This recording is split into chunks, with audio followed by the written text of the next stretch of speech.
सरबराह पाक सरजमीन पार्टी मुस्तफ़ा कमाल साहब हमारे साथ मौजूद होंगे और साथ ही अमीर जमात इस्लामी कराची हाफिज नईम साहब ने भी हमें ज्वाइन किया। मुस्तफ़ा कमाल साहब से हम बात का आगाज़ करेंगे और सबसे पहले उनसे जानेंगे। मुस्तफ़ा कमाल साहब, हम बड़ा पीपल्स पार्टी को मोरत इल्ज़ाम ठहराते हैं, आप पाकिस्तान तहरीक इंसाफ भी कराची की नुमाइंदा जमात हैं, उनसे भी शिकवा करते हैं, लेकिन हम MQM को भूल नहीं सकते हैं क्योंकि नालों पर चाइना कटिंग, कब्जे, नालों पर तामीरात, ये सब कुछ MQM के ज़माने में भी हुआ है और MQM इस शहर की अकेली करता धरता थी। हम सबको ये बात मालूम है, तो इस शहर को यहाँ तक पहुँचाने में उसका भी किरदार उतना ही अहम है। मेयर कहता है कि हम मुझे 15 बिलियन रुपीज़ मिले। अगर मेयर की बात मान ली जाए तो 15 बिलियन के जो पैसे खर्च होने हैं डिस्ट्रिक्ट ADP के, उसका तरीक़ाकार ये कि 2 करोड़ से ज़्यादा का टेंडर आप नहीं कर सकते और ये पैसा आप किसी और मद में, सिर्फ इंफ्रास्ट्रक्चर डेवलपमेंट के अलावा ये पैसा किसी और मद में आप खर्च भी नहीं कर सकते। तो अगर 2-2 करोड़ के 15 अरब रुपए के प्रोजेक्ट होते हैं तो 750 प्रोजेक्ट्स होने चाहिए थे। 750 2-2 करोड़ रुपए के प्रोजेक्ट जो है 750 होने चाहिए थे। ये 7 प्रोजेक्ट शहर में नहीं दिखा सकते, सब करप्शन की नज़र है, तो गलत बोलते हैं। फिर किरदार ऐसा है कि कोई नए अख्तियारात देगा नहीं। हर कोई जानता है कि जान से जिनसे अख्तियारात मांग रहे उनके आपका किरदार कैसा है।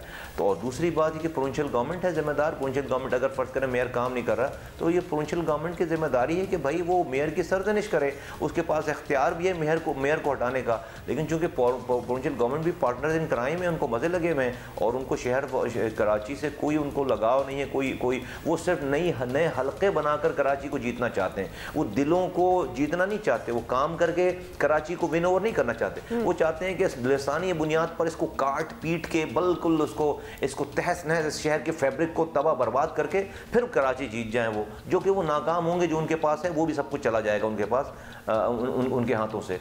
तो और फेडरल गवर्नमेंट माशाल्लाह से उसको वो कहते हैं कि जब तक हमारे पास सूबे में सूबाई हुकूमत नहीं आ जाएगी जब तक तो हम कुछ कर ही नहीं सकते। वज़ीर आज़म साहब आते हैं, वज़ीर आला से मुलाकात ही नहीं करते। इससे अच्छी सिचुएशन वज़ीर आला के लिए कोई और हो नहीं सकती। ये तो आपने एक्सप्लेनेशन दे दी मुस्तफ़ा कमाल साहब, लेकिन अब सबसे अहम तो ये है कि इन मसाइल का कोई हल तो निकालना पड़ेगा और निकालना चाहिए ताकि अगली बारिशों में फिर वो हाल ना हो जो हम हर बारिश में देखते हुए आ रहे हैं। तो इसका फौरी और तेज़ तरीन हल जो है आप क्या सजेस्ट करेंगे? इसका फौरी और तेज़ तरीन हल कोई भी नहीं है। इसका अल्टीमेट हल जो है वो कराची के और पाकिस्तान के लोगों के पास ही है। लोग अपने वोटों को सही इस्तेमाल करेंगे, सही लोग आएंगे। लोग अपने वोटों को सही इस्तेमाल नहीं करेंगे तो वो अपने हाथों से अपने बच्चों के कातिलों को अपने ऊपर मुसल्लत कर रहे हैं। तो बिल्कुल इसके अंदर मैं कोई लगी लिपटी नहीं करूँगा। ये लोगों का, ये तो सब लोग कहते हैं, आज जो लोगों ने जो भी लोग रो रहे हैं कि हमें ये तबाह हो गए, वो बर्बाद हो गए, तो ये तो हुक्मरान कह रहे हैं कि भाई हमें क्यों कोई कह सकता है, हम तो वोटों से जीत कर आए, भाई जमहूरियत है। तो ये जमहूरी दहशतगर्दी जो है वो उस वक्त तक जारी रहेगी जब तक जो है वो लोग अपने वोटों का सही इस्तेमाल नहीं करेंगे। एक तो खामोश जो लोग हैं वो अपने वोटों का इस्तेमाल करें और सही इस्तेमाल करें, और जिन्होंने अपना इस्तेमाल किया अब उनको अपने फैसले पर नज़रसानी करनी चाहिए कि उन्होंने किन लोगों को अपने ऊपर मुसल्लत कर दिया है। चलें, आपका शुक्रिया मुस्तफ़ा कमाल साहब। लेकिन लोग तो कहते हैं कि पहले वो शहर की नुमाइंदा जमात MQM थी, अब शहर की नुमाइंदा जमात पाकिस्तान तहरीक इंसाफ है। लेकिन कराची शहर की जो भी नुमाइंदा जमात हो, सूबे की नुमाइंदा जमात तो पीपल्स पार्टी ही रहेगी क्योंकि यही देखते आए हैं, और वज़ीर आला भी जाहिर है सिंध पीपल्स पार्टी का ही होगा क्योंकि वो बाकी सिंध से जीतते हैं। ऑल्दो कराची में पाकिस्तान पीपल्स पार्टी का सच कोई खास सीटें नहीं होती, कभी कोई स्टेक नहीं होता, लेकिन क्या करेंगे, कराची पर हुकूमत तो पीपल्स पार्टी की होगी ना, मेकिंग तो बिल्कुल उन्हीं की होती है। सिस्टम फिर फ्लॉड हुआ। मे भी हाफिज नईम साहब ने भी हमें ज्वाइन किया, उनसे भी हम गुफ्तगू करते हैं और कुछ सवालात उनसे भी पूछते हैं। हाफिज साहब, कराची में बारिश के बाद जो हाल हुआ है वो तो सामने ही है, साफ नजर आ रहा है कि वफाकी, सूबाई और शहरी हुकूमतें शहर को एक बाकायदा निज़ाम देने में मुकम्मल नाकाम रही हैं। तो आपकी नज़र में बुनियादी मसला क्या है, आप क्या समझते हैं? सिंध हुकूमत इनको इख्तियार नहीं दे रही, वो एक अलग बात है, उस पर हम कराची के साथ हैं कि कराची को इख्तियार मिलना चाहिए।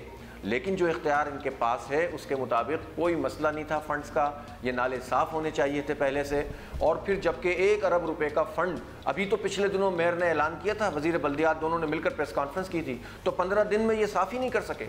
तो इसके नतीजे में ये हुआ कि गुजर नाला और औरंगी नाला और इसी तरह से जो है वो जो लियारी नदी है उसने जो है वो बैक मारा और उसके नतीजे में जो है ये सारी सूरत हाल पैदा हुई है। और छोटे नाले जो बरसाती नाले थे वो पहले ही जैम थे।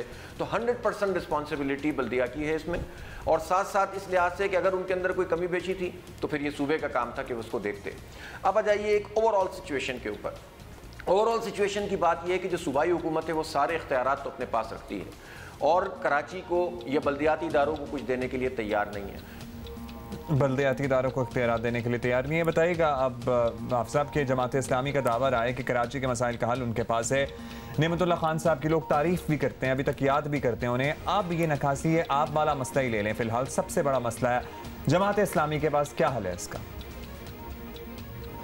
देखें, सन 79 से लेकर सन 87 तक जमात इस्लामी के मेयर थे कराची में अब्दुल सत्तार अफगानी साहब। बेहतरीन तरीके से पूरा सिस्टम चलता था। मसाइल तो हर दौर में होते हैं और इख्तियार के भी, और साथ साथ माली वसाइल की कमी हमेशा कराची के साथ रही है और मरकज़ ने कभी अच्छा सलूक कराची के साथ नहीं किया है, ना सूबे ने किया है। लेकिन इसके बावजूद, महदूद वसाइल के बावजूद, उस ज़माने में बेहतरीन तरीके से तरक्याती काम भी हुए और मैनेजमेंट भी हुई और फराहमी आप भी और नकासी आप के मंसूबे भी बने।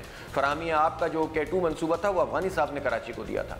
फिर नेमतुल्लाह खान साहब ने कराची को K3 का मंसूबा दिया और उनके कंट्रोल में नहीं था वाटर एंड सीवरेज बोर्ड, लेकिन इसके बावजूद उन्होंने वो सारे काम किए जिसके नतीजे में एक ऑनरशिप महसूस होती थी। शहर को वो ऑन करते थे, शहर के फादर के तौर पर जो वो बिहेव करते थे। जब बारिशें इसी तरह से उनके ज़माने में हुई तो उन्होंने जनरल परवेज़ मुशर्रफ को 2.5-3 घंटे अपनी गाड़ी में सफ़र करवाया और कराची की सड़कों का मुआयना करवाया और बताया कि कराची के स्टेक होल्डर जो कराची के इंफ्रास्ट्रक्चर को इस्तेमाल करते हैं वो इदारे के जो वफाकी इदारे हैं उनसे पैसे लेके दें। फिर वो पैकेज मिला जिसके नतीजे में बहुत सारे डेवलपमेंट के काम हुए थे। तो जब ऑनरशिप होती है तो आदमी अपने घर को जब ऑन करता है तो घर की तमाम परेशानियाँ और मसाइल उसकी परेशानी और मसाइल होते हैं। शुक्रिया आपका आप साहब, आपने वक्त दिया। आप कहते हैं जी ओनरशिप का मसला है, जब ओनरशिप नहीं होगी तो फिर कराची के मसाइल का हल भी किसी के पास नहीं होगा। मेयर साहब वैसे नज़र तो आए, मेयर साहब तो बिल्कुल ही एब्सेंट रहे हैं सारी हम ऑनेस्टली चाहते तो उनसे भी उनको इनवाइट करके बात कर सकते थे, लेकिन क्या बात उनकी एक लाइन होती है कि मेरे पास वो इख्तियारात नहीं है, वो बजट नहीं है, वो